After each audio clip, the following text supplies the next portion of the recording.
Fun things are happening today at the Big Nad shop. Just picked up 2021 YZ450F, and I will be building a snow bike out of this. I can't wait. It's going to be awesome. As you know, I picked up the YZ450F, and I'm really excited to do this build. I don't know about anybody else out there, but I've been dying to build one of these for a couple years now. We're going to turn this into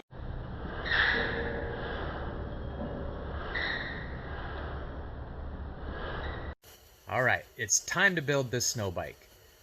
Now, there's a little bit more to building a snow bike than just bolting up a Timbersled to whatever bike you got. There's a lot more that goes to it, as you can see in this gigantic pile of parts that I have resting on top of the sled. Some of the recommended components that you should probably mount to a snow bike is a spare fuel can. This is the one I ended up going with because it was cost effective. It also has a mounting bracket. It wasn't too bad there, so throw that on. This is a thermal bob provided by Timbersled. This will regulate the temperatures of the engine and keep it warmer so that the fuel injection system works properly. Along with that is some heated handlebars. So these handlebars have these little fittings that the coolant will flow through and keep my hands nice and toasty warm. Along with that, I decided to get a throttle control. That way, if I want to switch back to the old bars for the summer use, I don't have to switch out grips and all that kind of stuff. But with that, of course, I needed a set of grips. And because the engine temperature is critical for proper operation on a fuel-injected bike, I decided to get this temperature gauge to help me monitor that. It was also recommended that I get this porous foam, you can kind of see how that is, to put in the intake. The intake tube right there, and that will keep the snow out but allow air to flow in. Also to help with that is the frog skin. This is another piece of fabric that will allow air to flow through but keep water and snow out. Another big decision that you need to make is, do you want to go with a TSS or a fixed strut?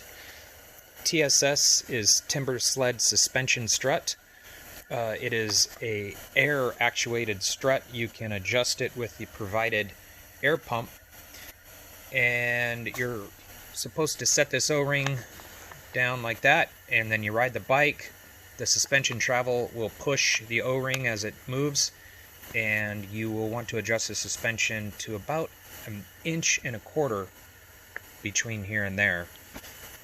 That will provide the best ride for you. Removing the plastics from the bike is a fairly simple task, and it allows easier access to the components for, a little easier removal. My first task in removing the swing arm is to get rid of this rear brake master cylinder and the lever. I'll be removing this with a 5mm Allen key and this bolt with a 6mm Allen key. Be careful on the back side of this bolt, there is a cotter pin. Right where are you at? Oh, there we go. That cotter pin should be removed before you remove the bolt. Removing the master cylinder is a fairly simple task. I secured the factory hardware back into it, and on this bolt here on the back side, I put the cotter key in there to keep that from going anywhere, and I zip tied the return spring to the lever. This will make things easier for install next time I put it back together, and it'll keep it all together. Moving on to the other side of the bike, I'd like to remove this bolt to remove the chain guide. That will allow access to the lower link bolt, which is right there. So then I'll remove that bolt and move on. Removing the chain is the next task. To do that, I'll need to slacken it with this nut and bolt assembly here. I've also put a little mark there for future installation. And on this side, I'm just going to loosen this big nut here, and again slacken this nut and bolt assembly, and again I marked it on this side.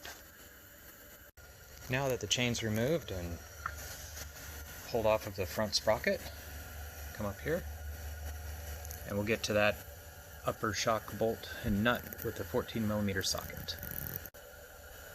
Now that the upper shock mount bolt is removed, I can remove the swing arm bolt. I'm going to use a 22mm socket on that nut and then pull out the swing arm bolt. Okay, the swing arm bolt removed quite easily, slipped right out of there. So now it's time to remove the assembly, roll it out. I'm going to try and do this single-handedly for you. I guess I'll just give it a grip. There we go. And pull it out. Looks like the shock is hung up on this guide here, so I'm going to remove that. Alright, as soon as I removed that chain guide, the shock fell right out and it just kind of landed there. It came out very easily. Time to move on to the next step. I'm excited about this. The TSS strut comes with all the bushings necessary to install it. What it doesn't mention in the instructions is that on the Yamaha, you have to remove the bushings out of the factory strut and reuse those into the upper strut location. The rear subframe is going to need to use these bushings. They are labeled. On the Yamaha, at least 2021, on the left outer, you'll use the 41164, left inner 41163, right inner 41165, right outer 41166. Those are going to go into these areas right here. Grease them up real good before you put them in. Alright, the rear portion of the Timbersled is hooked up to the swing arm pivot. Getting that bolt in was a little tricky, but I did find by taking a little piece of 2x4 and rolling the track up onto it, that put it very close to where it needed to be. It lined up the bolt quite nicely and I was able to slip it right in there, and it worked out quite well. Alright, next I'll be securing the bottom portion of the TSS shock. If you notice, this bar pin is threaded, so the bolts will need to come in through the bottom. I found the bolts located here. They were in with the owner's manual and the chain, so look for them there, and good luck installing them. Okay, next step is installing the chain.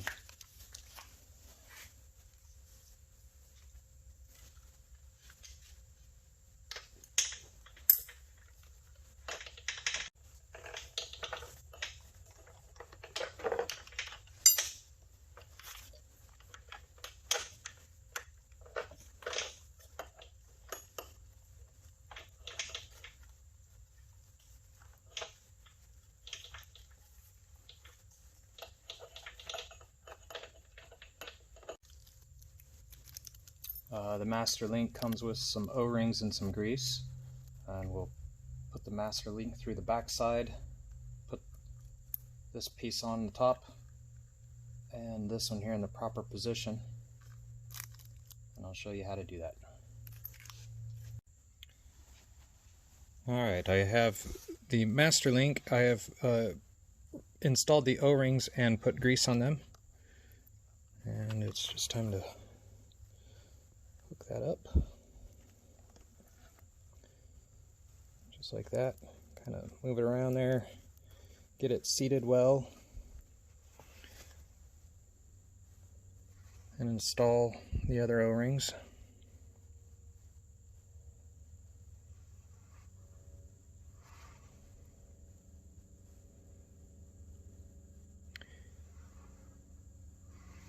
And the link.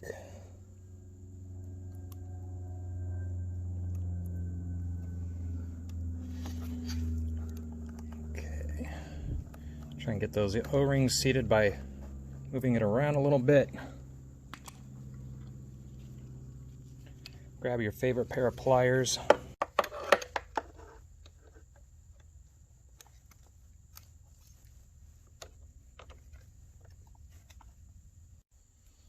Alright, once that's seated, you want to take the key, make sure it's properly positioned for the direction so it doesn't come out of there. When your master link key is installed, it should be in this direction and look like that. Setting up the chain tension can be a little difficult on your own. The reason for it is in order to do it, you have to have the rear tracks completely off the ground, and they're a bit heavier than the front end of the bike. So what I've done is I've found a wooden dowel laying around the shop, and I put that towards the back of the frame, and then I found a big old bag of fertilizer and I set her on the front there, and that was enough weight to give it a pivot point to get that off the ground. Then you want to come around to the other side, and with a 15mm wrench, loosen up this bolt and this bolt, just a couple turns. What that's going to do is allow this little guy in here to slip back and forth, and you'll have another nut and bolt style tensioner to adjust it properly.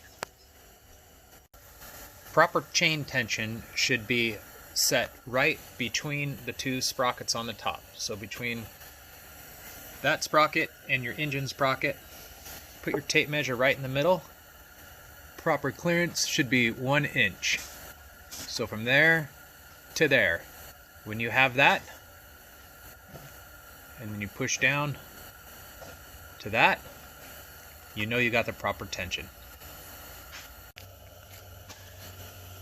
Use your 10mm wrench on the bolt portion and adjust the bolt back and forth to get the proper chain height. When you're done, grab your 13mm wrench and place it on the nut here, and then lock that down. Okay, after locking down the tensioner jam nut, and you got your tension on your chain all proper, go ahead and get these 15mm bolt heads tightened up, that one and this one, and then recheck your chain tension one more time, and you should be good to go.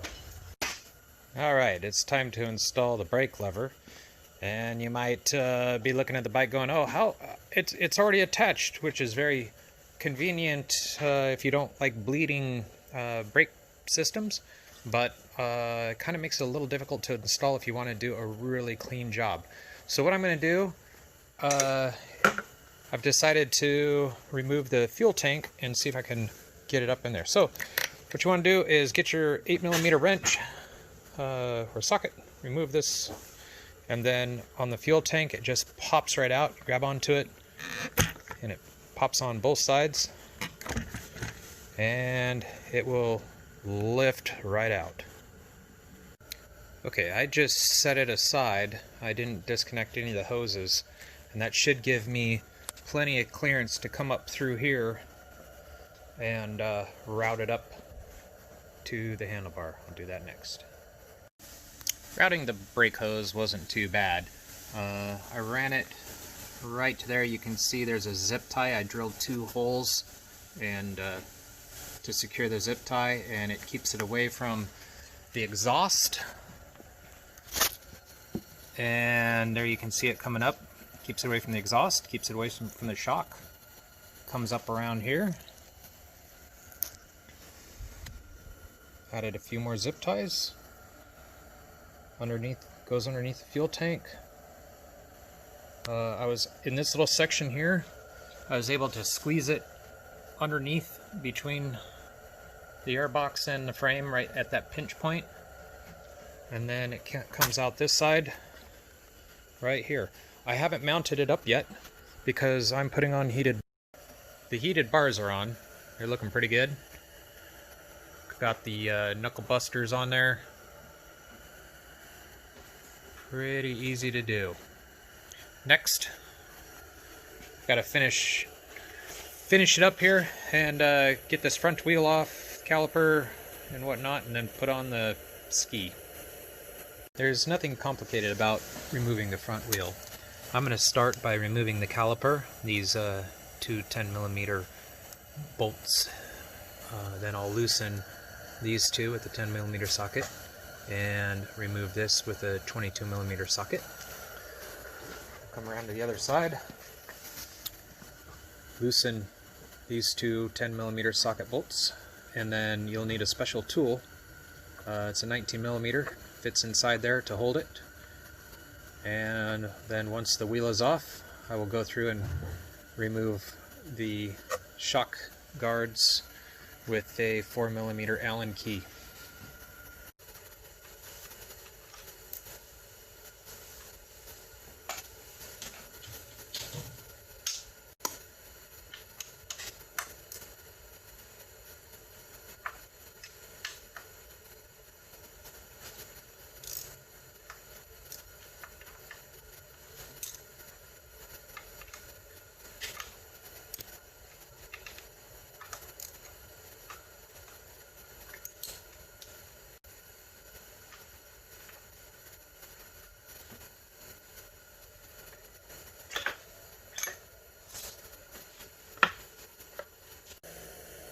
The next piece of the puzzle is fitting this spindle.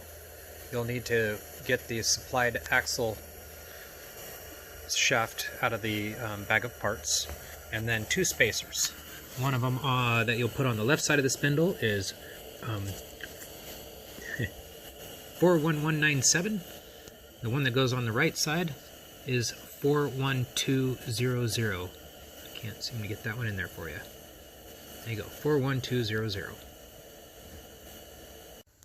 Alright, so with the bushings all greased up and the parts laid out properly, I'm going to put in the bushings. The right bushing going into the right slot, and the left bushing going into the left.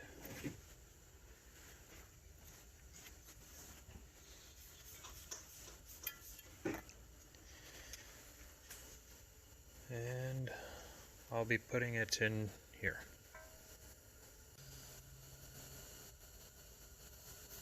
Grab the axle.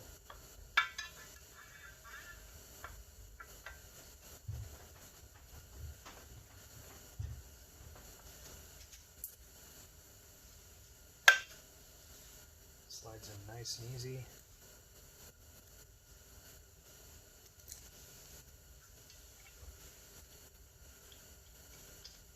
Leave that in there loose like that for now.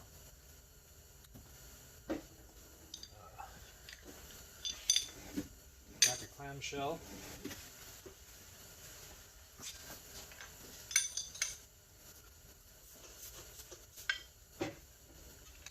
Just gently put the bolt in on the back side.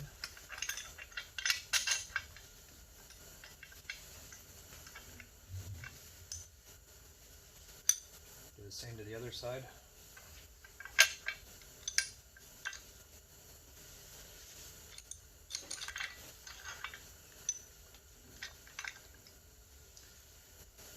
Grab this guy right here, place it behind him, and thread your bolt into it on both sides.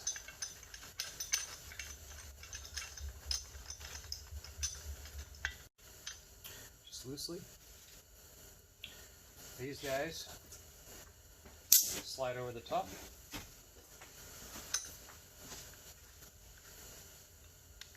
Fit down inside there.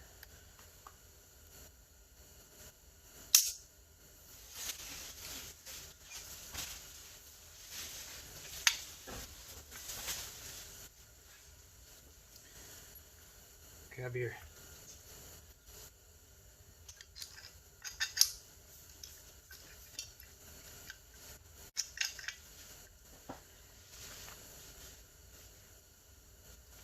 the other one. These go on the front.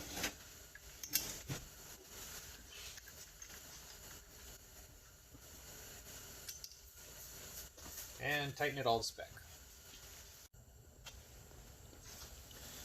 Alright, I'm getting down to the very end here. I removed the hardware that was inside the ski.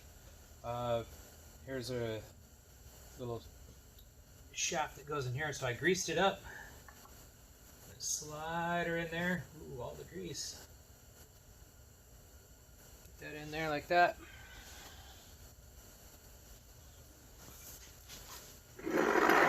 Ski underneath it.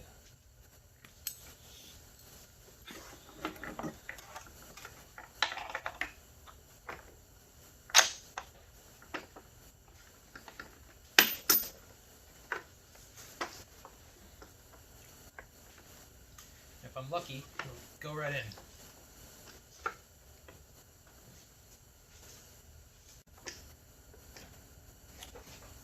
Looks like I got to get out the persuader.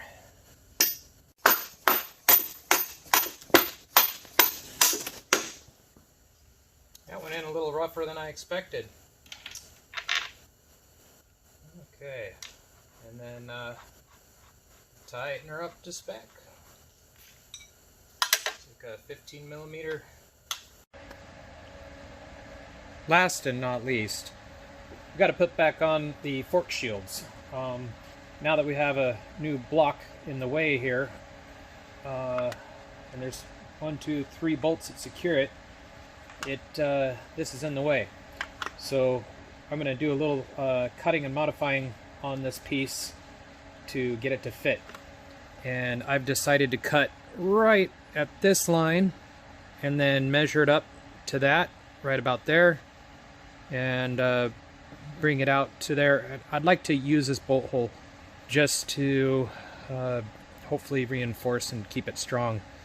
Timbersled recommends that you cut it all the way up and over like that. I'm going to try and do it a little different. Okay, I've got one of these. They cut quite well in plastic and whatever else you need, and they cut fairly straight. And like I said, I'm going to cut it right on this line right there. So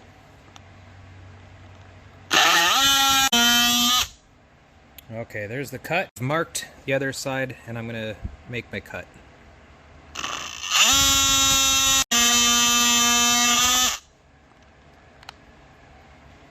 Those 2 cuts are made, and I got one more that I'm going to put in right here.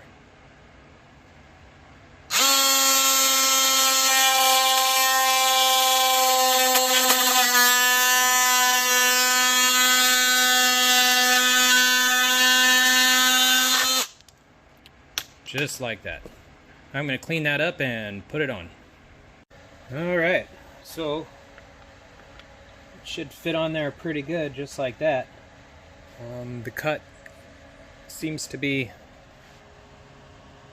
just about how I want it. Now it's all mounted in there. A little bit of a gap above, but still looks alright in my opinion. There you go. Alright, what I need to do is put a thermobob on this thing to keep the engine temperatures up in the cold snow weather. To do that, first thing I gotta do is drain out the coolant. Because this is a new bike, I'm going to try and save the coolant. So I'm going to pour it into an old coolant container that I used for another project. There's like a little shield on here. I've got to loosen that up or get it out of the way using a 8mm socket. Okay. And this bolt right there is actually a drain plug for the coolant.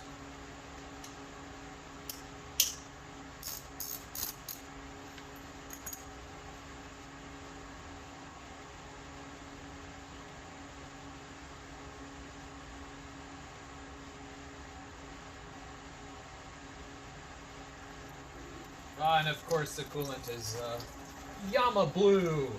Why wouldn't it be? These are the parts and some of the tools I'll be using to do the installation of the thermobob. Some people like to use Teflon tape on threaded fittings.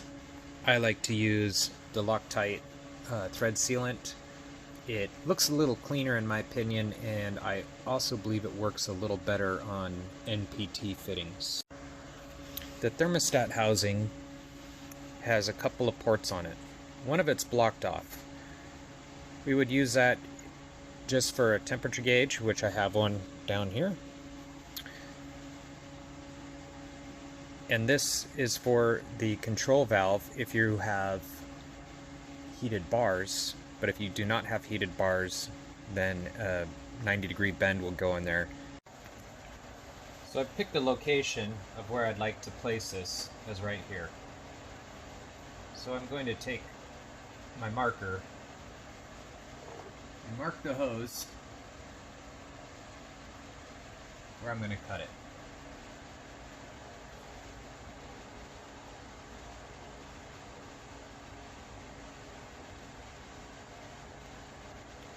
Now I am cutting it fairly close to this outlet here. That should still give me enough room to get the spacing of that nipple in there. And from there to there. On this hose, I'm going to reach back in there with my pen and just put a little mark on the top center of about where I want to make the cut, so I can have a direction when I remove the hose and cut it on the bench. This hose is fairly easy to access, so I'm just going to cut it from here. I'm not going to remove it.